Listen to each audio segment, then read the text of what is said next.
नागपुर में मीडिया से बातचीत के दौरान जिलाधिकारी डॉक्टर विपिन ईटनकर ने एसबीएल कंपनी में हुए बारूद ब्लास्ट को लेकर खुलकर बात करते हुए कहा कि पेसो के अंतर्गत आने वाली संस्थाओं का नया एसओपी बनना चाहिए। आइए ईटनकर ने 9 मार्च की बैठक में डीए संस्थाओं व पेसो संस्थाओं के नए एसओपी पर चर्चा की, जानने वाले विस्तारपूर्वक जानकारी की साझा करते हैं। नाही याच्यामध्ये काल आता तुझा प्रश्न घेऊनच टाकतो मी।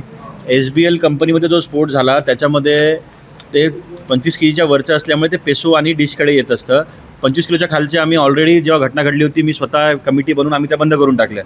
आता 25 किलोच्या वर ज्या पेसोच्या अधिक पत्त्याखाली येते तर ऑलरेडी त्याची इन्क्वायरी झालेली आहे आणि सीएम सरांनी आणि पालकमंत्री महोदयांनी मीटिंग घेऊन ते सांगितलेलं आहे की या सगळ्या ज्या पेसो खालच्या ज्या कंपन्या आहे त्याचं काहीतरी नवीन एसओपी बनवायला पाहिजे। त्याचं डायरेक्शन त्यांनी विभागीय आयुक्त मंडळाला पण दिलेलं आहे। ते कमिटी बनवून काय करेक्शन्स करू शकतो, काय नवीन एसओपी आपण त्याच्यामध्ये आणू शकतो। आता इमिजिएटली जे घटना घडली त्याच्यामध्ये कंपेन्सेशन आपण ऑलरेडी देऊन टाकलेलं आहे, त्यांचे पोस्टमॉर्टम आपण करून त्यांचं अंत्यविधीसुद्धा केलेलं आहे, ते कंपनी बंद केलेली आहे।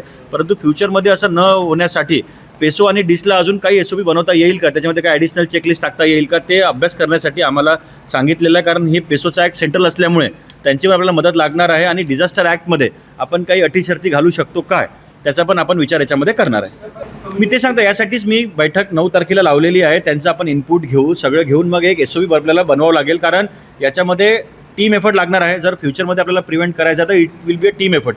या डिपार्टमेंटचं काम, त्या डिपार्टमेंटचं काम, प्रायमरी डिपार्टमेंट पेसो आणि तुमचा डिश राहीलच, परंतु त्यांना कलेक्टर ऑफिसकडून काही मदत लागते का, पोलिसांकडून काही मदत लागते का, डिझास्टर डिपार्टमेंट काही मतलब ते आपण करून कंबाईंड एक काय करता येईल त्यांना सजेशन आपण देणार आहे त्याच्याकडून। कारण आपल्याला सीएम साहेबांनी ऑलरेडी काल जेव्हा ऑरेंज सिटीला प्रेस घेतली त्यांनी ऑलरेडी सांगितलेलं आहे की त्यांना जर केंद्रात बोलायचं तर केंद्रातही बोलणार आहे, पण काय सुधारणा करायची असेल, तुमचे काय इनपुट असेल तर तुम्ही पण ओपन आहे ते देऊ शकता।